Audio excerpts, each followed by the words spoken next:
Hey folks, welcome back to the channel. My name is Three Chord Dave and today we're going to talk about the BB King Lucille legacy from the Gibson custom shop.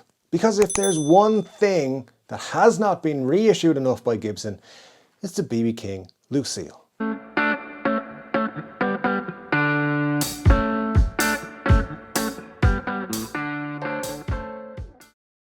Yes folks, we're going to talk about BB King's Lucille custom shop legacy thing in just a few moments. But first, I just want to remind you, Three Chord Dave live, that happens every Saturday right here on this YouTube channel, and all you got to do is pop along. It's 10 p.m. Irish time, and if you don't want to figure out what time that is in your local area, just hit subscribe, hit the notification bell thing and choose all notifications. Then you can come along and join the community. We do honestly have a great time every Saturday. We talk about guitars, we talk about music, we talk about movies sometimes, and we talk about all kinds of things. So make sure you pop along. We spend about 2 hours live on a Saturday night. It's great crack, and I thoroughly recommend you join us.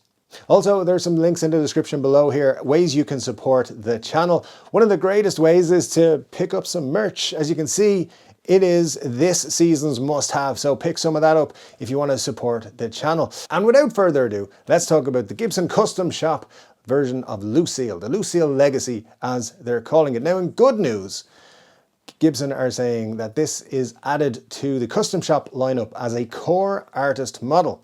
Now, what does that mean? It means that there's no limited run of this guitar. It means that if you want one of these next month, or the month after, or next year, or the year after, you should be able to order one. It's becoming a permanent member of the custom shop catalogue, as far as I can make out. So there is no mention of any limit or anything like that. And a core artist model, you would assume, means is part of the lineup. So that's good news if you're a BB King fan and you want to save up, because you're going to need $7,000. So that's a lot of guitar money that you're going to have to spend on this. Now don't forget, there is an Epiphone version of this guitar that came out just before Christmas. It's very different, but it's also still a BB King Lucille from Epiphone. So I'll point out some of the differences as we go through, and we'll see what you think. But I think there also, it's worth mentioning, there will be more Lucilles from both Epiphone and Gibson, or more BB King inspired guitars from Gibson and Epiphone throughout the year, and maybe into next year as well. So let's just go through the Lucille legacy and see what it's made of. So we got some very cool specs, and required specs, I would say, for a BB King Lucille. Right at the top, you've got the Lucille mother of pearl inlay on the headstock, and there's 5-ply binding around that headstock to make it look luxurious. You then have the gold truss rod cover with BB King's autograph inscribed in it, which is a very nice touch, I think.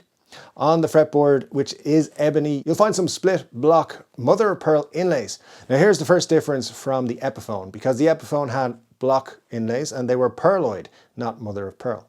But the Lucille inlay was mother of pearl on the Epiphone, so a little bit of a difference there.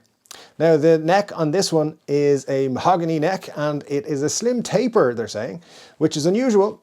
The Lucille usually has a rounded C, and that's what the Epiphone has. So slim taper neck on this one. So maybe something changed. Maybe they just wanted to do something different, or maybe they put a typo on their website. Who knows? It wouldn't be like Gibson to make an error. Anyway, moving on down the neck, we have 22 frets. Reissue frets, it says here, rather than medium jumbo, but which is on the Epiphone, but I think pretty much they're probably going to be the same.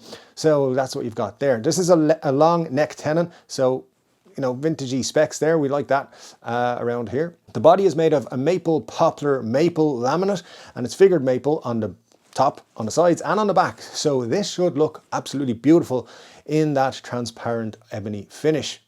The pickups are custom buckers, Gibson custom buckers, of course, and some people love custom buckers, some people do not.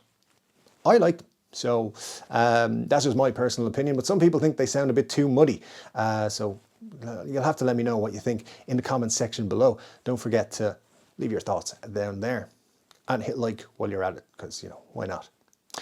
Now, as we look down as well, we've got the binding. So on the top, you have 7-ply binding. On the back, you've got 3-ply binding. There's that, of course, there's binding on the fretboard. Of course, there's audio taper and the CTS pots on this guitar. You've got, the knobs are different as well from the Epiphone, by the way. So The knobs on this are black top hat knobs with gold inserts, whereas on the Epiphone they had just black speed knobs. So that could just be a preference thing, I think, for people who are trying to decide. Although, do people try to decide, will I spend 7,000 or 1,000? I think if you're happy enough to spend 7,000, you just spend the 7,000. Or maybe you buy 1,000. I don't know, it's an idea. But that's a difference for sure, and it's just the last major one. You do, of course, have the mono veritone switch on this guitar, and it has the gold surround, I suppose you'd call it, and the black chicken head knob on it as well. And that's your Lucille Legacy from the Gibson Custom Shop. It comes in a hard shell case with a certificate of authenticity, and it comes with 6 guitar strings on it, because, you know, that would be pretty crap if they didn't. So you got the hard shell case. The Epiphone, of course, came with like an Epi Light soft case, not a hard case. So another difference there. But again, there's a $6,000 price difference, and you know, that factory that makes the Epiphones makes probably, I don't know, let's just conservatively say 1,000 of these a day. The Gibson Custom Shop probably makes 5. So there's going to be a huge difference there. And obviously the QC is going to be better on the Epiphones than the Gibsons, because tradition. But that's just a little joke there for my Gibson haters out there. The pickguard, by the way, I forgot to mention, is tortoise, but it is bound as well. So yeah, there's 5-ply binding on the pickguard. It's just a fancy guitar. It is, of course, a 355. Lucille is an ES 355. And before anybody says, no, it's not, it bleeding is, okay? It bleeding is, as we would say around here. Epiphone and Gibson have it on their website as an ES 355. So it doesn't matter what your friend said or somebody else said on the internet or someone else on YouTube. It's an ES 355, because that's what Gibson say it is. And if they got it wrong, then that's their fault. Okay, and that is the Lucille Legacy from the Gibson Custom Shop. It's very cool. I like B.B. King. I like him a lot. Listen to B.B. King as much as I listen to blues, pretty much. I have a blues playlist on. B.B. King comes on, because that's who he is. And he's one of the most influential, iconic guitar players probably ever. He's up there with Chuck and, you know, some of the biggest names in the history of music. So it's great to see. But the Lucille has been reissued so many times. Like, they even did red ones and blue ones and green ones at one point. It was kind of crazy.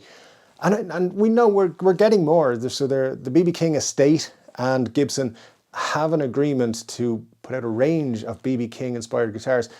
I think we might get something that's not Lucille as well. So yeah, that's going to be interesting when that pops along. I think later in the year, maybe late summer-ish to the end of the year, we might see something else from Gibson, and then we might see more Epiphone stuff, maybe even into next year.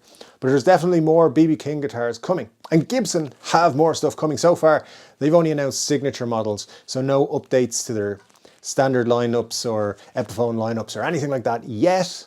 I do believe it's coming, but I know we've got, for example, a Slash Gibson coming out next week. Only 200 of those are going to be made, though. The Epiphone Jerry Cantrell Wino is very close, I believe, and I think we're going to get some announcements about the Adam Jones stuff as well in the next week or two, so keep your eyes peeled for that. And let me know what you're excited about from Gibson this year. Let me know what you think of the Epiphone Lucille, and of course, because what we've been talking about in this video, let me know what you think of the Custom Shop Lucille Legacy.